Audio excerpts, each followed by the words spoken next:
चलिए modern history में हम एक कदम और आगे बढ़ते हैं। देखिए 1922 से 1930 के बीच के दौर को हम डिस्कस कर रहे हैं। 1922 का वो दौर जब नॉन कॉपरेशन मूवमेंट का अंत हुआ, यानी कि गांधी जी के द्वारा चलाए जा रहे मास मूवमेंट्स में से जो फर्स्ट फेज़ है, the first phase of the civil disobedience movement, उसका अंत 1922 की चौरी चौरा की घटना से हुआ।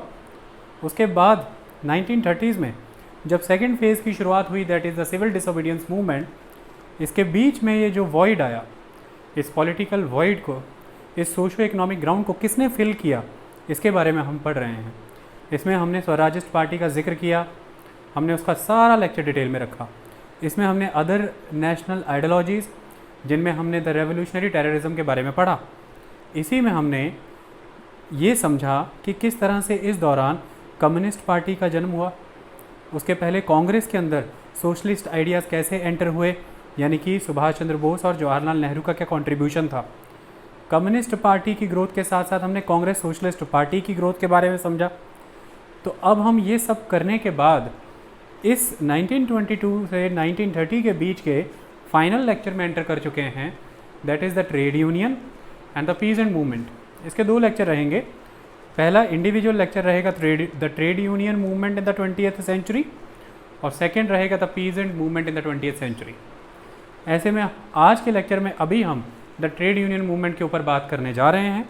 इसके बाद जब पीजेंट मूवमेंट हो जाएगा तो फाइनली हम एंटर कर जाएंगे civil disobedience movement by the Mahatma Gandhi, और उसके बाद राउंड टेबल कॉन्फ्रेंसेस, और फिर सीधा आगे 1935 का Government of India Act. Civil disobedience movement को अप्रोच करने के लिए हम साइमन कमीशन के साथ साथ नेहरू रिपोर्ट, मोहम्मद अली जिन्ना का 14 पॉइंट प्रोग्राम, और यहाँ से हम जा करके मर्ज करेंगे सिविल डिसोबीडियंस मूवमेंट। वहाँ से हम राउंड टेबल कॉन्फ्रेंस होते हुए 1935 के गवर्नमेंट ऑफ इंडिया एक्ट में एंटर करेंगे। चलिए शुरुआत करते हैं, ट्रेड यूनियन मूवमेंट के बारे में समझते हैं। देखिए 19th सेंचुरी के दौरान 1850 से 1900 के बीच में कॉलोनियलिज्म के स्ट्रक्चर, सोशल इकोनॉमिक अपरेटस की वजह से जो हार्डशिप्स फेस करनी पड़ी, उसकी वजह से उस दौरान किस तरह से लेबर ने, वर्कर ने अपनी डिमांड्स को रखा सरकार के सामने, उसके बारे में, उसके विषय में हमारा लेक्चर पहले ही आ चुका बहुत बिगनिंग में, जब हमने पीजेंट मूवमेंट, ट्राइबल मूवमेंट, यानी कि पीजेंट रिवॉल्ट, ट्राइबल रिवॉल्ट और पॉपुलर रिवॉल्ट कराए थे। उसी समय हमने वो फेज़ एक्सप्लेन कर दिया था, वो उन लेक्चर्स में गिवन है। उस फेज़ के दौरान जो मेजॉरिटी एस्पेक्ट था वो ये था कि ब्रिटिशर्स के द्वारा जो इकोनॉमिक सिस्टम इंडिया में अपनाया गया, उसके तहत हुआ ये कि one way free trade policy का इस्तेमाल करने से, जिसके तहत इंडियन हैंडीक्राफ्ट प्रोडक्ट्स जब ब्रिटेन की मार्केट में एंटर होते थे तो उनके ऊपर हैवी ड्यूटी लगाई जाती थी। इसकी वजह से international market Indian handicraft product की चली गई, लेकिन नेशनल मार्केट भी उनके पास नहीं रही, क्योंकि जब ब्रिटेन से प्रोडक्ट इंडिया आते थे वो मशीन मेड थे, वो मास प्रोडक्शन के फार्मूला से होके आते थे, उनका स्पेसिफिक साइज़ रहता था ऑलवेज़, डायमेंशन रहता था ऑलवेज़, क्योंकि वो मशीन बेस्ड प्रोडक्शन थे। वो सस्ते होते थे, चीप होते थे, और एक समय के बाद वो क्वालिटी वाइज भी बेटर होने लगे। तो ऐसे में इस तरह की प्रोडक्शन को इंडियन मार्केट में अनहिंडर्ड आने दिया जाता था। किसी तरह की इंडियन हैंडीक्राफ्ट इंडस्ट्री को कोई प्रोटेक्शन नहीं दी जाती थी उन प्रोडक्ट्स के इंडिया में एंटर होने पर उन पे इम्पोर्ट ड्यूटी लगा करके। ये था one way free trade. Indian product European market में जाएगा तो उस पे वहाँ एंटर होने पे इम्पोर्ट ड्यूटी लगेगी, और यूरोपियन प्रोडक्ट जब इंडियन मार्केट में आएगा तो उसके ऊपर इम्पोर्ट ड्यूटी नहीं लगेगी। इसकी वजह से हमारी इंडियन हैंडीक्राफ्ट इंडस्ट्री र्यून हुई थी ज़बरदस्त तरीके से। और दूसरा, dictating pricing policy to the farmer जो भी प्रोड्यूस कर रहा है उसको प्राइस डिक्टेट किया जाता था, जिसकी वजह से उसकी इनपुट कॉस्ट भी रिकवर नहीं होती थी। इसी की वजह से उसको भी नुकसान होना शुरू हो गया। और दूसरा, जो उसको मांग देने वाला कंज्यूमर बेस था वो था इंडियन हैंडीक्राफ्ट इंडस्ट्री। तो जब हमारे जुलाहे मर गए, हमारे वीवर ही मर गए, ख़त्म हो गए, तो ऐसे में हमारा कॉटन प्रोड्यूसर भी सर्वाइव उस लेवल पे नहीं कर पाया। इसकी वजह से हमारा जो एग्रीकल्चर सेक्टर है उसका नुकसान हुआ। दूसरा, अंग्रेज़ों के द्वारा कमर्शियल क्रॉप सिस्टम चला दिया गया, जिसकी सही वाजिब कीमत हमारे किसानों को नहीं दी जाती थी, इसकी वजह से भी उनका नुकसान हुआ। इनके ऊपर डिटेल में पहले लेक्चर हैं इंडिपेंडेंट। ये दो एक्टिविटी करने की वजह से पीजेंट्री और हैंडीक्राफ्ट इंडस्ट्री, इनका बड़े पैमाने पर नुकसान हुआ और ये दोनों अपनी ट्रेडिशनल फील्ड को छोड़ करके मजबूरीवश उस समय लग रहे नए उद्योग धंधों में गए। और इन नए उद्योग धंधों का आधार बना 1850 के बाद रेलवे का भारत में एडवेंट हो जाना। इसकी वजह से coal industry, iron industry, steel industry, real estate में यानी कि प्लांटेशन, क्रॉप्स, इस तरह की इंडस्ट्रीज़ की ग्रोथ हुई। जूट टेक्सटाइल, कॉटन टेक्सटाइल, कोल, स्टील, आयरन, रेलवे, मैन्युफैक्चरिंग, ये चीज़ें आई। मॉडर्न इंडस्ट्री इसको आप कहते हैं, और इसी को सपोर्ट करने वाली कई तरह की एंसिलरी इंडस्ट्रीज़। इन लोगों ने वहाँ पर जाकर के जब काम करना शुरू कर दिया तो ब्रिटिशर्स एक कैपिटलिस्ट अप्रोच के साथ ही इंडिया आए और उनका कॉलोनियलिज्म के अंडर एक क्लियर कट पर्सपेक्टिव है कि उन्हें प्रॉफिट मैक्सिमाइजेशन करना है।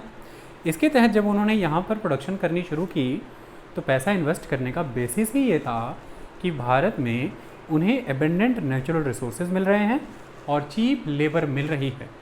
ऐसे में चीप लेबर का मतलब यहाँ पर ये है कि वो उन्हें वेजेस बहुत कम देंगे, वर्किंग आवर्स बहुत ज़्यादा होंगे, किसी तरह की लीव नहीं दी जाएगी, हज़ार्डस इंडस्ट्रीज़ में काम कराया जाएगा, जो रिस्की मशीन्स हैं उन पे कोई फेंसिंग नहीं होगी, कोई सिक्योरिटी नहीं होगी, बच्चों से महिलाओं से काम दुगना, वेतन आधा, बच्चों को तो कुछ भी नहीं दिया जाएगा, कोई पेंशन नहीं, कोई प्रोविडेंट फंड नहीं, और वर्किंग कंडीशन भी बहुत माइजरेबल होंगी। इस तरह से इनसे काम कराया जा रहा था। इसके खिलाफ इन्होंने लंबे समय पर आवाज़ें उठाईं और इनकी आवाज़ को स्वर देने के लिए, उसको साथ देने के लिए उस समय की जो सोशल रिलीजियस मूवमेंट्स चली थी, स्वामी विवेकानंद थे, दयानंद सरस्वती थे और अदर सोशल रिलीजियस रिफॉर्मर्स थे, उनके द्वारा जो एक एटमॉस्फेयर बनाया गया था कि हमें कंपैशनेट एटीट्यूड रखना है, इस आदर्श को मानते हुए इंटेलेक्चुअल सेक्शन ने इन वर्कर्स की परेशानियों को समझा, इन्हें सपोर्ट दी, इन्हें एजुकेट किया नाइट स्कूल्स के माध्यम से, इनके लिए लेटर्स प्रिपेयर किए, इन्हें ऑर्गेनाइज़ करने की कोशिश की और इन्हीं प्रयासों के तहत इन आउटसाइडर इंटेलिजेंशिया क्लासेस के द्वारा जब इन्हें समर्थन दिया गया तो इनकी मांगें रखी गई एम्प्लॉयर के सामने और सरकार के सामने। कुछ स्ट्राइक्स भी हुई इस दौर में, लेकिन उस लेवल पर सफलता नहीं मिली। 1850 से 1900 के बीच में 19th सेंचुरी के सेकंड हाफ में मुख्य दो सफलताएं जो मिली वो ये हैं कि पहला ये है कि इंटेलिजेंशिया सेक्शन और वर्किंग क्लास के बीच में एक प्रॉक्सिमिटी बढ़ी, दोनों नज़दीक आए। इंटेलिजेंशिया सेक्शन ने उनकी जिम्मेदारियों को समझा और उन्होंने एक आवाज़ देने की कोशिश की वर्कर को। दूसरा, वर्कर ने ये देखा कि किस तरह से ऑर्गेनाइज हुआ जाता है और यूनाइटेड फोर्सेस के माध्यम से एक हो करके आप अपनी मांगें रख सकते हैं। और दूसरी ये चीज़ थी इस दौर की, वो ये थी कि मोस्टली इस समय में जो वर्कर हैं इन्हें लीड किया करते थे जॉबर्स। जॉबर्स का मतलब यहाँ पर सरदार, वो सरदार जो इन्हें काम दिलाया करते थे। वो सरदारों का असली हर बार ये मसला रहता था कि एम्प्लॉयर से वो ज़्यादा सैलरी लगवा दें।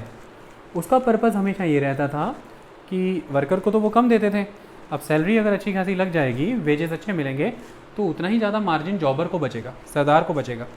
जब एम्प्लॉयर ये नहीं किया करते थे तो सरदार ही एक तरह की लीडरशिप प्रोवाइड करते थे इन वर्कर को, और इसके माध्यम से उस समय के उस दौर के जो लीडर हुए वो एक लेवल पे सरदार हुए, और जहाँ पर सरदार लीडर नहीं हुए, इनके अलावा जो लीडर हुए वो इंटेलिजेंशिया सेक्शन हुआ। लेकिन एक चीज़ का आपको ख्याल रखना है, इस दौर में वर्कर का इंटरेस्ट हमेशा जियोपार्डाइज कर दिया गया, कभी सरदार के लिए, कभी इंटेलिजेंशिया सेक्शन के लिए, क्योंकि इंटेलिजेंशिया सेक्शन का यहाँ पर ट्रेड यूनियन को ऑर्गेनाइज करके सही मायने में सरकारों पर दबाव बनाना था।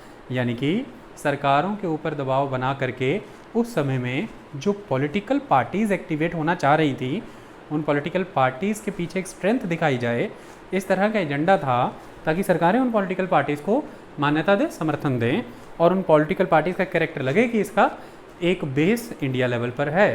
तो इस दौर की एक दूसरी खासियत यही थी कि यहाँ पर जो मूवमेंट हुई हैं उसमें वर्कर का मेन इंटरेस्ट जो है उसे कॉम्प्रोमाइज़ किया गया है, कभी सरदार के इंटरेस्ट के लिए, कभी इंटेलिजेंशिया सेक्शन के इंटरेस्ट के लिए। और तीसरी मुख्य बात ये थी इस दौर में कि जो इंटरेस्ट वर्कर के यहाँ पर प्रोजेक्ट हुए हैं वो बहुत शॉर्ट टर्म्स हैं, लॉन्ग टर्म इंटरेस्ट प्रोजेक्ट नहीं हुए, उन्हें यूनियन में उस लेवल पे कन्वर्ट करने की कोशिश नहीं की गई, उनके एसोसिएशंस ऑर्गेनाइजेशन उस लेवल पर बनाने की कोशिश नहीं की गई कि उन्हें फ्रीडम स्ट्रगल की नेशनल स्ट्रीम में मिला दिया जाए, उन्हें इंपीरियलिज्म के खिलाफ आवाज़ उठाने की जानकारी दी जाए, उन्हें कॉलोनियलिज्म यानी कि जो ग्रास रूट लेवल पर एक्चुअल अपरेटस वर्क कर रहा है जिसकी वजह से उनको नुकसान भुगतना पड़ रहा है वर्कर को, इसके खिलाफ खड़ा करने जैसी मूवमेंट नहीं थी।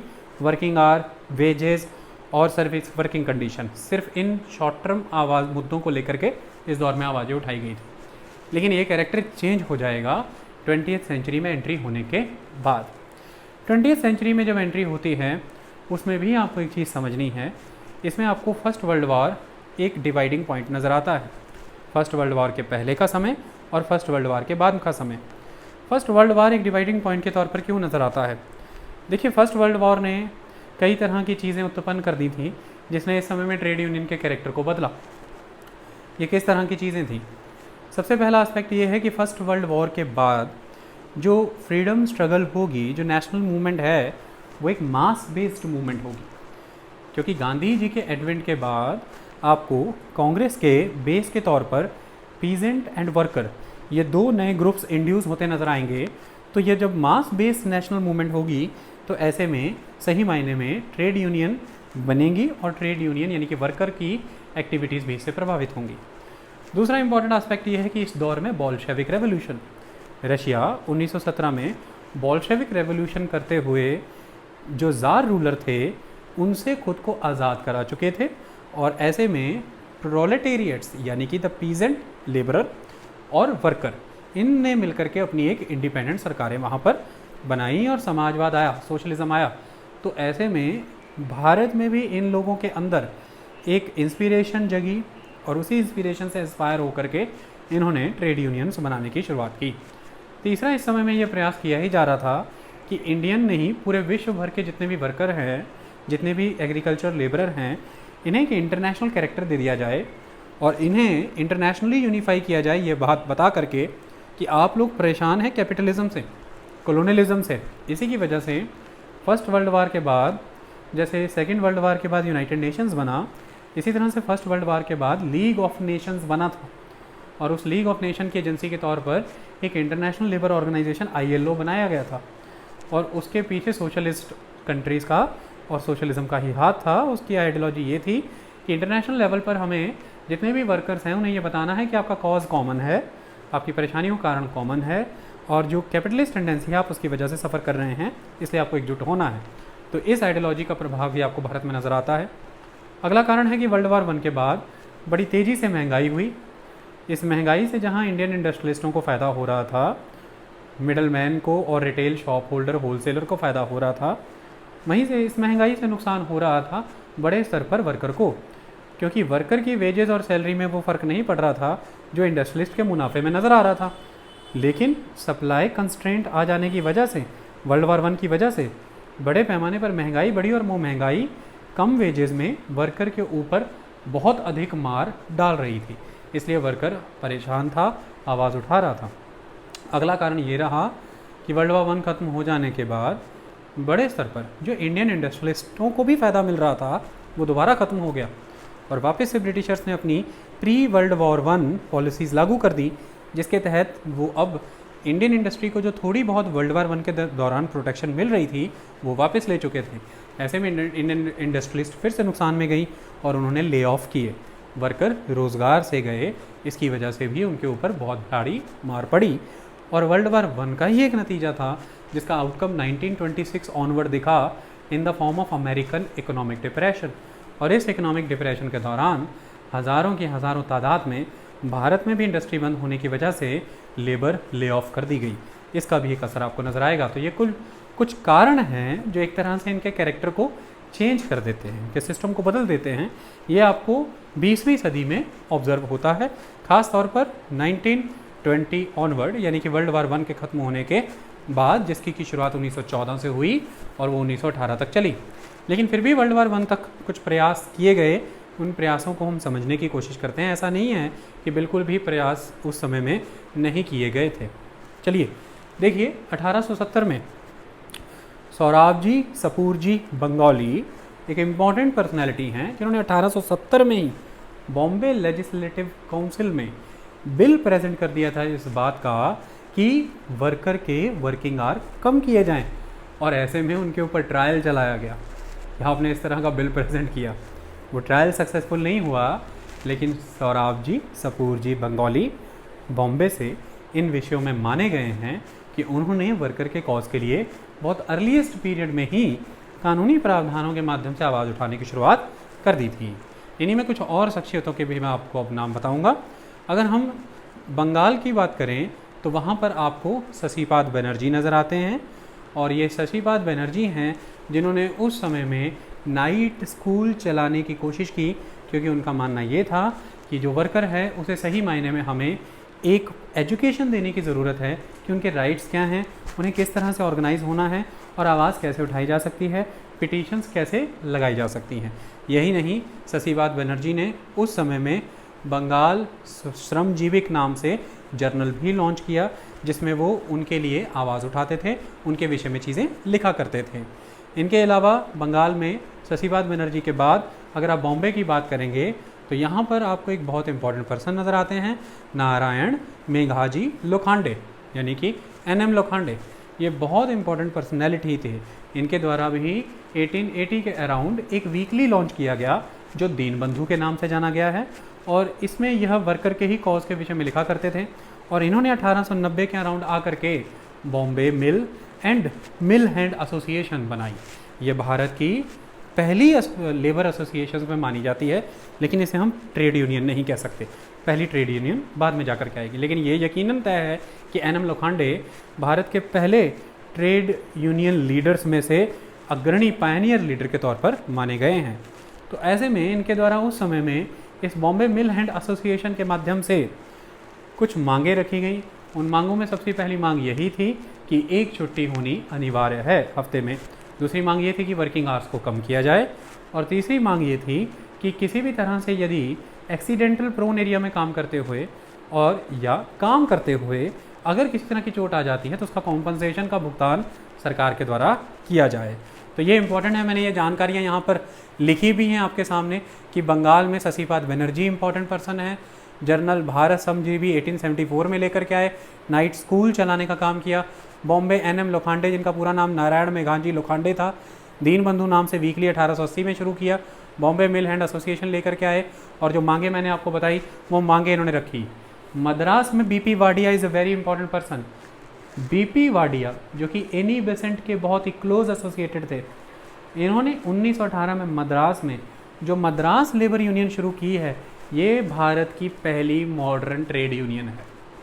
सो आपको अगर क्वेश्चन आए कि first modern trade union India में किसने शुरू की, BP वाडिया। ये किनके क्लोज एसोसिएटेड थे, एनी बेसेंट, और ये कब शुरू हुई है, 1918। और क्या नाम है इसका, मद्रास लेबर यूनियन। तो ऑब्वियस सी बात है मद्रास में ही इसकी शुरुआत होगी। तो मद्रास के इलाके में ट्रेड यूनियन के मामले में मोर्चा संभालने का काम BP वाडिया ने किया था। ये एक इम्पॉर्टेंट आस्पेक्ट है। यही नहीं, अहमदाबाद में 1918 में अहमदाबाद के टेक्सटाइल मिल वर्कर्स के द्वारा उस समय में स्ट्राइक की गई, और उस स्ट्राइक को समर्थन मोहनदास करमचंद गांधी ने उस समय में दिया था। गांधी जी का मानना ये था, उन्होंने अपनी ऑटोबायोग्राफी जो उन्होंने खुद से लिखी है, my experiments with the truth, में उन्होंने ये लिखा कि लगातार मैं ये मांगे सुन रहा था कि वर्कर वेजेस के लिए मांग कर रहा है, वेजेस बहुत कम हैं और उनकी जीवन दूभर हो रखा था। ऐसे में गांधी जी ने ये कहा था कि एक आर्बिट्रेरी बॉडी बना करके एम्प्लॉयर और वर्कर दोनों आ जाएं, मिल बैठ करके फैसला कर लें। लेकिन एम्प्लॉयर इस चीज़ के लिए नहीं माने, तो गांधी जी ने फिर कहा कि मैं 21 दिन के लिए आप लोग स्ट्राइक कर दीजिए। जब इस पर भी नहीं माना जा रहा था और एम्प्लॉयर्स ने कुछ एम्प्लॉय को तोड़ लिया, लालच दे दिया अपने साथ आने को, तो फिर गांधी जी ने उस समय में फास्ट रखने की बात कही कि मैं उपवास पर बैठने वाला हूँ। फिर 3 दिन के अंदर ही फैसला आ गया था और एक लेवल पर वर्कर की बात मान ली गई थी, बीच का रास्ता निकाल लिया गया था। इसके बाद गांधी जी ने मजूर महाजन नाम की यूनियन बनाई, और इस मजूर महाजन का काम था, ध्यान रखें मजूर महाजन किसने बनाई है, मोहनदास करमचंद गांधी।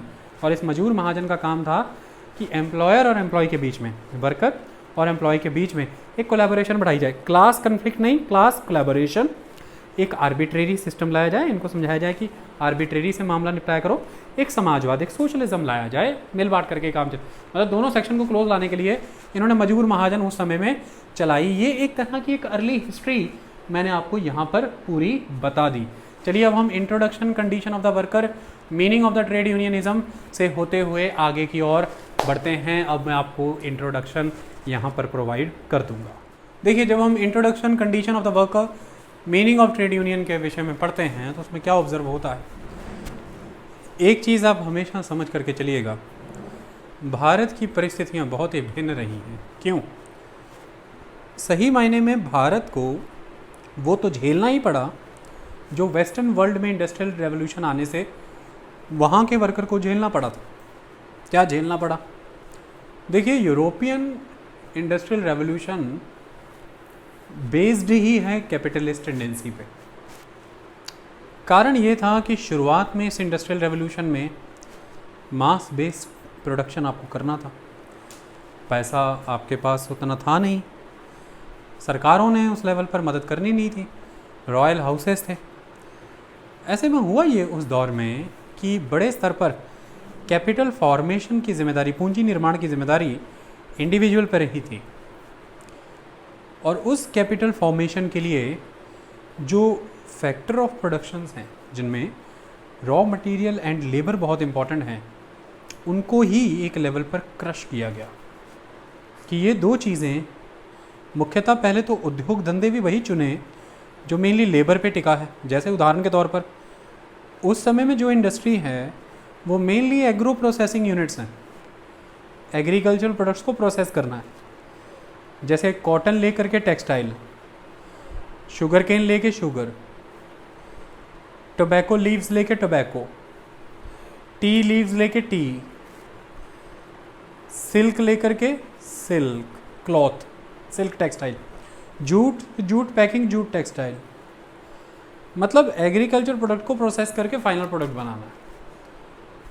तो इसमें फिर कैसे आप काम कर सकते हैं? आप ऐसे काम कर सकते हैं कि पहले तो एग्रीकल्चर करा लो लेबर से और उसे बना लो स्लेव या इंडेंचर्ड लेबर, जिसके लिए अफ्रीकन स्लेव भी यूज़ हुए एक टाइम पर, और बड़े पैमाने पर इंडियंस को as an indentured labour use किया गया पैसिफिक आइलैंड्स और अफ्रीकन कंट्रीज़ में। तो यहाँ पर आपने एज एन इंडिविजुअल कैपिटलिस्ट अपने खर्चे को स्क्वीज़ कर दिया। और दूसरा तरीका यहाँ पर दूसरा ये है कि लेबर को आपने पूरी तरह यूटिलाइज़ कर लिया, रॉ मटेरियल। और रॉ मटेरियल क्या? जिस देश में हैं उस देश में जो खेती होती है उसी को रॉ मटेरियल बनाया आपने। ये दूसरी चीज़। और तीसरी चीज़, आपका प्रोडक्ट आपकी मर्जी की कीमतों पे बिके, इसके लिए मार्केट्स कैप्चर कर लो।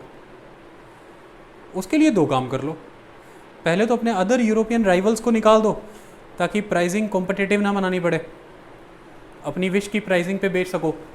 और दूसरा, जो वहाँ की गवर्नमेंट्स हैं वो अपने इंडस्ट्रियलिस्ट को समर्थन ना दे सके, सपोर्ट ना दे सके, तो या तो उस गवर्नमेंट को कमज़ोर कर दो, अपने अधीन कर लो, या उठा करके फेंको, रिप्लेस कर दो, खुद बैठ जाओ। तो पॉलिटिकल कंट्रोल कर लो।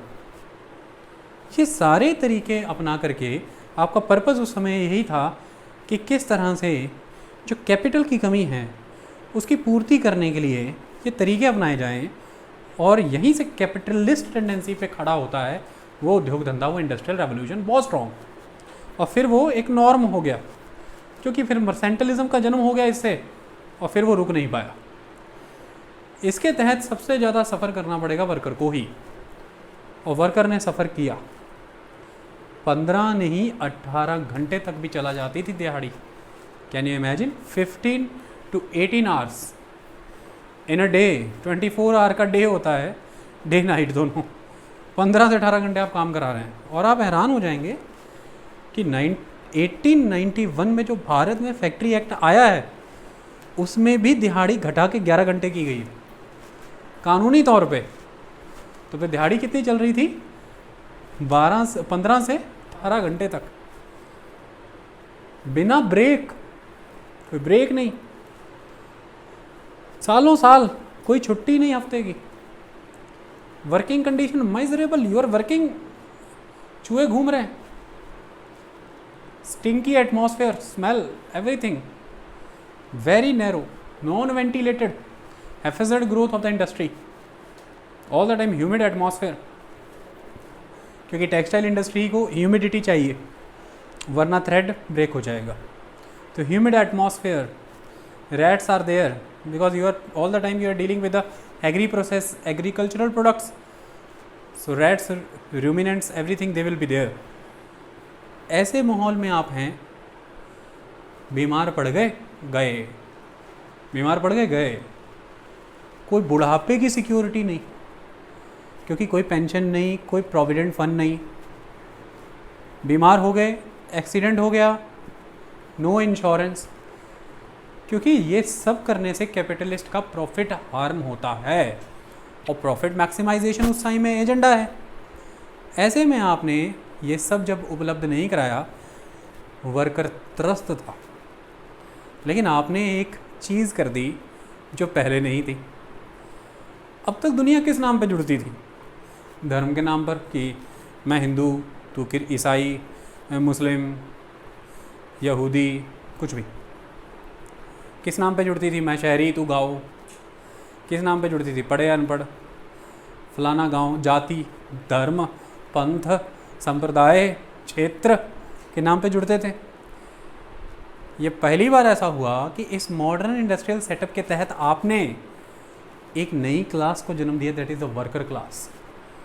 और वो वर्कर क्लास की समस्याएं एक हैं, इसलिए अब हम उसे क्लास कह सकते हैं, because they are working in the same working condition and that condition is measurable. इसे कुछ लोग मिजरेबल कहते हैं, कुछ, मुझे आई बोलना अच्छा लगता है, मैं माइजरेबल कहता हूँ. आप मिजरेबल बोल लेना. माइजरेबल कंडीशंस, परेशानी एक जैसी है, सबको स्मेल आ रहा है, सबके पाँव में चूहा दौड़ रहा है, पेट में नहीं, पाँव में, कोई छुट्टी नहीं मिल रही, सबको 15 घंटे. तो सबकी एक समस्याएं, सबकी एक आवाज़, सब एक भविष्य देख रहे हैं आगे आने वाला. तो ये तो रेडीमेडली available mass of the worker है. अगर कोई बुद्धिजीवी इसे पहचान जाता, इसको क्रांति हो सकती थी. पहचानेंगे ना, गांधी पहचानेंगे, सोशलिस्ट भी पहचानेंगे, इन्हें लेफ्टिस्ट भी पहचानेंगे, यानी कि कम्युनिस्ट, सब पहचानेंगे इन्हें. लेकिन उसके लिए भी समय था. इन परेशानियों में, विदेशी भूमि में वो वर्कर उस समय में जूझ रहे थे, और वहाँ पर इसलिए तो फिर भाई सोशलिज्म आया. मैंने बताया सोशलिज्म का जन्म कहाँ हुआ? Western Europe. क्यों हुआ? इंडस्ट्री कहाँ आई? Western Europe. इंडस्ट्रियल रेवोल्यूशन कहाँ आया? Western Europe. तो फिर पूंजीवाद भी कहाँ था? Western Europe. तो सोशलिज्म भी कहाँ आएगा? वेस्टर्न. कोई सफरिंग कहाँ है? Western Europe. लेकिन इस एजेंडे पर पूरी तरह से एक देश बन जाना, रशिया, ये अपने आप में बहुत बड़ी चीज़. उन समय में ये कल्पना से परे था कि कार्ल मार्क्स की अवधारणा पर मार्क्सिस्ट कंट्री एक बन जाएगी इस तरह से, जिसमें बर्गोइस क्लास खत्म कर दी जाएगी और प्रोलेटेरिएट्स ही शासक होंगे, और जितने भी मीन्स ऑफ प्रोडक्शन है वो सारे पब्लिक होंगे, नेशनलाइज कर दिए जाएंगे, किसी तरह की प्राइवेट प्रॉपर्टी नहीं रहेगी. इस तरह का काम 1917 में during the first world war Bolshevik revolution की मदद से हो गया रशिया में. अब भारत में 1850 के बाद जब मॉडर्न इंडस्ट्री लगी, लगभग वही माहौल बना जो यूरोप में बना था. इस मॉडर्न इंडस्ट्री की वजह से ये लोग भी वहीं पर काम करने शुरू हो गए. और सेंटर कौन से होंगे? दिमाग लगाओ, वही जो यूरोपियन, बॉम्बे, मद्रास, कलकत्ता, कानपुर, इलाहाबाद, ये सेंटर बना दिया आपने. तो यहीं पर आपको मेन स्ट्राइक्स नज़र आएंगी. बॉम्बे में कौन सी स्ट्राइक नज़र आएंगी? Textile mill. और हैरानी की बात यह है कि बॉम्बे की इन टेक्सटाइल मिलों को मेनली ओन करते थे इंडियन कैपिटलिस्ट. लेकिन इसके बिल्कुल उलटा, बंगाल में कौन से वर्कर नज़र आएंगे? कौन सी मिलें नज़र आएंगी? जूट. लेकिन बंगाल की इन जूट मिलों को कौन ओन करते थे? यूरोपियन. तो बंगाल में जूट वर्कर ओन करते हैं यूरोपियन, बॉम्बे में टेक्सटाइल वर्कर मिलों को ओन करते हैं, मालिक हैं भारतीय, इंडियन पूंजीवादी. और इसके अलावा नॉर्थ ईस्ट और दक्कन के इलाकों में वो प्लांटेशन एस्टेट्स, उन्हें मेनली होल्ड ओन करते थे यूरोपियन. महाराष्ट्र के और क्षेत्रों में, नागपुर में, गुजरात में, जैसे अहमदाबाद, कानपुर, यहाँ पर भी टेक्सटाइल मिलें लगी होती थी. तो इन्हीं क्षेत्रों से आवाज़ भी आएगी, अलग अलग एरिया के वर्कर अपनी आवाज़ें उठाएंगे.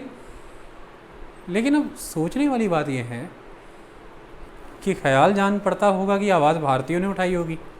नहीं, भारत में लेबर लॉज आए, भारत में वर्कर के विषय में काम हो, वर्कर के वर्किंग आवर्स रेगुलेशन हो, इसकी आवाज़ भारतीयों ने या भारतीय इंडस्ट्रियलिस्टों ने नहीं उठाई, इसकी आवाज़ ब्रिटिश इंडस्ट्रियलिस्टों ने उठाई, ब्रिटिश कैपिटलिस्टों ने उठाई। कारण क्या था? तेज़ी से भारतीय इंडस्ट्रियलिस्ट यहाँ पर मिलने वाले सस्ते रॉ मटेरियल और एबंडेंट लेबर के दम पर ब्रिटिश इंडस्ट्रियलिस्टों को ख़त्म करते जा रहे थे इंटरनेशनल मार्केट कंपटीशन में। ऐसे में यूरोप में एनलाइटनमेंट की वजह से, डेमोक्रेसी की वजह से, न्यू लॉज और पॉलिसीज़ की वजह से वहाँ पे तो ट्रेड यूनियन बन करके लेबर के हित में कानून आ गए थे, तो उनको तो उन कानूनों की पालना करनी पड़ रही, तो उनको तो महंगा पड़ रहा प्रोडक्शन। ऐसे में उन्हें फाइट करना पड़ रहा है इंडियन इंडस्ट्रीज। और इंडियन इंडस्ट्रीज क्या कर रहा है? वो जो 100 साल पहले यूरोपियन इंडस्ट्रीज ने किया था, कोई वर्किंग कंडीशन नहीं, कोई छुट्टी नहीं, 15-18 घंटे काम, कोई लेबर राइट नहीं, कोई इंश्योरेंस, प्रोविडेंट फंड, नथिंग। वो कह रहा है ऐसे प्रोडक्शन करेगा तो हमें नपेट मतलब ख़त्म कर देगा बाज़ार से 15-20 साल में। उन्होंने लगातार ब्रिटेन सरकार पे वहाँ दबाव बनाया, ब्रिटेन सरकार ने यहाँ गवर्नर जनरल पे दबाव बनाया कि हम एक फिलेंथ्रोपिस्ट गवर्नमेंट हैं, हम पैटर्नलिज्म के कंसेप्ट से चलते, पिता हैं पूरे विश्व के। हमारा उद्देश्य था कि हमें सभ्यता बांटनी थी पूरे विश्व में। हमारे वर्कर बच्चे फैक्ट्री में परेशान हो रहे, बॉम्बे की हमने सुना, इनको अभी अभी निजात दे दो जल्दी। तो कहते क्या करें सर? कहते इनके लिए रॉयल लेबर कमीशन बनाओ। तो 1875 में रॉयल लेबर कमीशन आएगा। इसके पहले नहीं दिखेंगे क्योंकि दबदबा चल रहा है यूरोपियन का, लेकिन अब इंडियन एंड कैपिटलिस्ट का दबदबा है, रॉयल लेबर कमीशन आएगा। और फिर फाइनली 1881 के अराउंड आएगा फर्स्ट फैक्ट्री एक्ट। इस 1881 के फैक्ट्री एक्ट के तहत प्रावधान ये रखा गया कि जो 7 साल तक का बच्चा है वो तो काम पे जाएगा ही नहीं, यानी कि चाइल्ड लेबर का कानून यहाँ पर इंड्यूस कर दिया गया।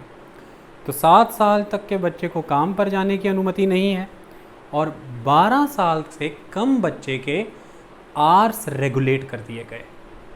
और दूसरा प्रोविज़न ये रखा गया कि जो हज़ार्डस मशीन्स हैं, जो डेंजरस मशीन्स हैं, उसकी फेंसिंग करनी पड़ेगी। इसका सीधा सीधा टोल किसके ऊपर आकर के पड़ेगा? इंडियन कैपिटलिस्ट, क्योंकि 7 साल तक के बच्चे को तो अब वो काम पे ही नहीं लगा सकता। और जो 12 साल से कम के बच्चे हैं उसके आर्स रेगुलेट कर दिए गए। फेंसिंग करानी है उसका भी खर्चा आएगा। 1991 में फिर से एक कानून लाया गया और उस कानून, ये भी फैक्ट्री एक्ट ही है, उसके तहत प्रावधान क्या रखा गया? 7 साल की बजाय उम्र बढ़ा करके कर दी गई 9 साल। अब 9 साल से कम के बच्चे को आप नहीं रख सकते। और 12 साल से उम्र बढ़ा करके कर दी गई वो 14 साल। 14 साल से कम बच्चे के आवर्स रेगुलेटेड रहेंगे।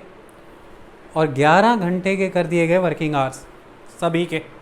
इसमें से 1.5 घंटे की छूट मिलेगी 1.5 आवर्स की वुमेन को। और वो क्यों मिलेगी? मदर फीडिंग और बाकी चीज़ों का प्रावधान यहाँ पर डाला गया। तो इसका सीधा सीधा असर जो हुआ वो भी इंडियन कैपिटलिस्ट के ऊपर ही हुआ। ध्यान से सुने मेरी बात। जूट टेक्सटाइल वर्क मिलों के लिए कानून अलग से आएगा, फैक्ट्री एक्ट, क्योंकि अभी तक वो यूरोपियन के कंट्रोल में है तो उसके कानून नहीं लागू हो रहे। 1909 और फिर 1911 में जाकर के उनके लिए अलग से आएंगे, क्योंकि तब तक उन्हें भी टेक ओवर कर चुके होंगे इंडियन इंडस्ट्रियलिस्ट, तब फिर उन पर भी अटैक किया जाएगा। और आपको मैं बता दूं कि शुरुआती सालों में लगातार इंडियन इंडस्ट्रियलिस्ट इन लेबर लॉज के खिलाफ थे और कांग्रेस पे प्रेशर बनाया जाता था कि गवर्नर जनरल को समझाया जाए कि ये लेबर लॉज लागू ना किए जाएं। यहीं से ही रिफ्ट थी कांग्रेस और वर्करों की। कांग्रेस के इसी इतिहास को बता बता के लेफ्टिस्ट वर्करों को कहते थे कि ये वही है ना जिन्होंने इंडस्ट्रियलिस्टों के दबाव में कानून नहीं बनने दिए थे तुम्हारे हितों में, फैक्ट्री एक्ट नहीं लागू होने देना चाहते थे। ये फिर हिसाब लगा लो कि आज भी ये वही है। बर्गॉइस क्लास का ही दबदबा इनमें बोलता है। तो इस तरह से इन रॉयल लेबर कमीशंस और फैक्ट्री एक्ट के माध्यम से लंकाशायर मैनचेस्टर के व्यापारियों ने, उद्योग धर्मियों ने भारतीय उद्योग धंधों से मिल रहे टफ कंपटीशन को दबाने के लिए कवायद चलाई कि भारत में किस तरह से लेबर लॉज लेकर के आए जाए। और उसी पृष्ठभूमि में लेबर लॉज आते भी रहे। लेकिन ऐसा नहीं है कि केवल इन्होंने ही इस दिशा में काम किया। इसके अलावा काम हुए और भारत में वर्कर की जेन्युइन परेशानी से त्रस्त वर्ग अपने अपने स्तर पर काम करते रहे, जिनका मैंने आपको शुरुआत में सारा डिटेल में एक्सप्लेनेशन दिया। चाहे वो सौराब जी सपूर जी बंगाली थे, चाहे बाद में आकर के श्रीपद बनर्जी थे बंगाल में, फिर बॉम्बे में NM लोखंडे थे, और फिर उसके बाद BP वाडिया मद्रास में, फिर अहमदाबाद महात्मा गांधी। तो इन्होंने अपने स्तर पर ये काम किया। लेकिन 1920 तक आते आते जो मैंने आपको फ़र्क बताया कि वर्ल्ड वार 1 ने सिचुएशन पूरी बदल दी थी, कैरेक्टर चेंज हो चुका था पूरी तरह से, और अब इन्हें ऑर्गेनाइज करना बहुत ज़रूरी था। और अब आपको दिखेंगी मॉडर्न फैशन पर ऑर्गेनाइज्ड ट्रेड यूनियंस। कारण किसान वर्कर की समस्याएं ख़त्म नहीं हो रही थी, उसके वर्किंग आवर रेगुलेट नहीं हो रहे थे, कोई पेंशन नहीं थी, कोई इंश्योरेंस नहीं थी, एक्सीडेंट का कोई क्लेम नहीं था, एक्सेप्ट 1923 में एक इंश्योरेंस टाइप कोई इंस्ट्रूमेंट लाया गया, लेकिन वो भी फ्रूटफुल नहीं था। और ऐसे में जो भी लेबर ओल्ड एज हो जाती थी या जो भी एक्सीडेंट में किसी तरह की एक्सीडेंट को मेट कर जाती थी, उसे अपने बच्चों पर, अपनी फैमिली पे निर्भर करना पड़ता था, उसकी अपनी आत्मनिर्भरता कोई नहीं थी। तो ऐसे में ये चीज़ें चलती रहीं और इसी की वजह से हमेशा डिप्राइव्ड रहा अपने अधिकारों से वर्कर। तो काफ़ी अलग अलग क्षेत्रों में, बम्बे, मद्रास, कलकत्ता, कानपुर, इन क्षेत्रों, पंजाब, इन क्षेत्रों में आपको स्ट्राइक्स नज़र आनी शुरू हो जाएंगी। और ऐसे में महसूस किया गया कि एक राष्ट्रीय स्तर की हमें एक ट्रेड यूनियन फॉर्म करनी होगी। जब तक वो राष्ट्रीय स्तर की ट्रेड यूनियन फॉर्म नहीं की जाएगी, तब तक वर्कर के इंटरेस्ट को कंसर्टेडली एक यूनिफाइड प्लेटफॉर्म पे हम प्रेजेंट नहीं कर पाएंगे। और इसके लिए फिर 31 अक्टूबर 1920 को all India trade union Congress AITUC का जन्म हुआ। ये all India trade union Congress अपने आप में बहुत महत्व है। और बम्बई में इसके 1920 31 अक्टूबर पहले सेशन की अध्यक्षता की है लाला लाजपत राय ने। ये एक इम्पॉर्टेंट एस्पेक्ट है। इसके साथ एक से एक दिग्गज लोग जुड़े थे, Chittaranjan Das, Jawaharlal Nehru, Subhash Chandra Bose, NM Joshi, PC Joshi, Annie Besant, Motilal Nehru, Acharya Narendra Dev, Achyut Patwardhan, वो सारे सोशलिस्ट, लेफ्टिस्ट, वो सब इनके साथ जुड़े हुए थे। मैंने पढ़ाया आपको पहले के लेक्चरों में, उनके साथ मिलकर के इन्होंने काम किया। अब ये all India trade union Congress कैसे आगे परस्यू कर रही है और इसमें क्यों स्प्लिट आया, इसकी क्या कमियां रह गई, 1935 से पहले और 1935 के बाद इसका बिहेव क्या था, और आज़ादी को अप्रोच करते करते ये किस दिशा में चली गई, हम उसके बारे में आपको बताते हैं। देखिए, all India trade union Congress 1920 के बाद इसने कैसे वर्क किया। सबसे पहली बात तो ये है कि जो कांग्रेस है, जो इंडियन नेशनल कांग्रेस है, 1920s के बाद उसके भीतर सोशलिस्ट आइडियाज़ पेनिट्रेट करने शुरू कर देंगे। और इसकी जिम्मेदारी किस पे गई है? जवाहरलाल नेहरू, सुभाष चंद्र बोस। मैंने इसके विषय में आपको पहले ही पढ़ाया। ख़ास तौर पर जब 1922 में नॉन कॉपरेशन मूवमेंट का अंत हुआ तो अदर रेवोल्यूशनरी आइडियाज़ भी भारत में आए, जिसमें मिलिटेंट एक्टिविटीज़ होने लगी, द टेररिस्ट एक्टिविटीज़ होने लगी, सरदार भगत सिंह, सुखदेव, राजगुरु।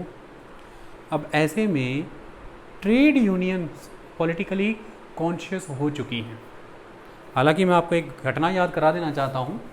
ट्रेड यूनियंस के पॉलिटिकल कॉन्शियस होने का पहला एक्ट आपको नज़र आता है 1908 के बॉम्बे की टेक्सटाइल मिल वर्करों की 6 दिन की स्ट्राइक से। और इसके लिए लोकमान्य तिलक को उस समय में ट्रायल किया गया और जेल में डाला गया था। ये पॉलिटिकल कॉन्शियसनेस का पहला एपिसोड नज़र आता है। लेकिन एक ऑर्गेनाइज्ड कैरेक्टर के माध्यम से ट्रेड यूनियन के प्लेटफॉर्म पर आपको यहाँ पर पहली बार 1920 के अराउंड ये नज़र आएगा, क्योंकि the word trade union is very important. यहाँ पे यूनियनिज्म नज़र आएगा। क्यों यूनियनिज्म? ट्रेड यूनियन असल में है क्या? ये सेम तरह के काम कर रहे, सेम वेजेस ड्रॉ करने वाले लोगों की एक पेरेनियल और कंटिन्यूअस एसोसिएशन होती है, जिसमें इनका मेन एजेंडा होता है अपनी वर्किंग कंडीशंस को रेगुलेट कराना, अपने अधिकारों को सर्व कराना एम्प्लॉयर से, गवर्नमेंट से। लेकिन इंडियन वर्कर की कंडीशन में बहुत यूनिक एस्पेक्ट नज़र आए। पहला तो वो यूरोपियन कैपिटलिस्ट की प्रॉब्लम को तो झेल ही रहा था, लेकिन कॉलोनियल कंट्री होने के नाते वो इंडिया में यूरोपियन इंडस्ट्रियलिस्ट के साथ साथ नेटिव इंडस्ट्रियलिस्ट के द्वारा भी एक्सप्लॉइट किया जा रहा था। तो उसे दोहरी मार झेलनी पड़ी। यूरोप में जो वेस्टर्न कैपिटलिस्ट थे वो वहाँ के नेटिव भी थे, सेम ही पर्सन दो रोल प्ले कर रहे हैं, लेकिन यहाँ पे दो दो लोग हैं और दो डिफरेंट रोल प्ले कर रहे हैं, नेटिव्स एंड द यूरोपियंस। इसके साथ साथ हमारे देश में ट्रेड यूनियन का इस्तेमाल भी बहुत यूनिक हुआ। ट्रेड यूनियन का एजेंडा यहाँ पर सिर्फ यही नहीं था कि अपनी वर्किंग कंडीशन, अपने आर्स रेगुलेट करना, अपनी सिक्योरिटी, अपने वेजेस, इनको रीस्टोर कराएं और इस दिशा में नियम बनवाएं। इसके साथ साथ उन्हें फ्रीडम स्ट्रगल में भी कंट्रीब्यूट करना था। तो उन्होंने पॉलिटिकल एंड इकोनॉमिक दोनों प्लेटफॉर्म पर काम करना था, ये यहाँ पर तय था। तो इसलिए इनका कैरेक्टर अलग हो जाता है। यही कारण है कि भारत में अंग्रेज़ों के द्वारा ट्रेड यूनियंस पर कई प्रतिबंध लगाने के प्रयास किए गए, क्योंकि ट्रेड यूनियन को एक बेहतर वेपन के तौर पर, एक टूल के तौर पर इंडियन नेशनलिस्ट, सोशलिस्ट, कम्युनिस्ट इस्तेमाल कर रहे थे उस समय में अपनी आवाज़ को, अपने एजेंडे को, प्रोग्राम को और स्ट्रेंथन करने के लिए। और जिस भी किसी प्लेटफॉर्म से वो वर्क कर रहे थे उस प्लेटफॉर्म को और प्रभावी बनाने के लिए। ऐसे में यहाँ की ट्रेड यूनियन इन दो एजेंडों से कभी विमुख करके नहीं देखी जा सकती। एक अपनी परिस्थितियाँ बेहतर कराना और दूसरा राष्ट्रीय स्वतंत्रता का जो ये कार्य चल रहा था उसमें एक योगदान देना और उसे मास कैरेक्टर प्रोवाइड करना। इसी तरह से इन्होंने ये काम किया। ऐसे में 1920 से 1930 के बीच में, 1929 तक स्पेसिफिकली, आपको कई तरह की ट्रेड यूनियंस का गठन दिखेगा। स्पेसिफिक प्रोविंशियल ट्रेड यूनियंस बननी शुरू हो गई और वो ऑल इंडिया ट्रेड यूनियन के तहत रजिस्टर होनी शुरू हो गई। इसके तहत उन्होंने ये सेंट्रल बॉडी के तौर पर काम कर रही थी। ट्रेड यूनियंस ने यहाँ पर अब एक चीज़ ऑब्जर्व की। कलकत्ता, मैं अलग अलग स्ट्राइक्स के नाम यहाँ पर नहीं लूँगा, कलकत्ता, बॉम्बे, हर जगह पर स्ट्राइक्स होती रहीं। लेकिन जब आप labour commission, royal labour commission की रिपोर्ट पढ़ेंगे तो वो आपको ये बताएंगे कि 1929 तक ट्रेड यूनियन उतनी मजबूत नहीं बन पाई। कारण लगभग 296 के अराउंड ट्रेड यूनियन आपको नज़र आती है और 1,90,000 के अराउंड की मेंबरशिप नज़र आती है। इस लिमिटेशन का कारण यहाँ पर क्या रह गया? पहला कारण ये था कि अभी भी हमारे वर्कर अपनी कास्ट, कम्युनिटी बैकग्राउंड को छोड़ नहीं पाए थे। तो बहुत ही डाइवर्स कास्ट, बहुत ही डाइवर्स रीजन और कम्युनिटी सिस्टम से ये बिलोंग करते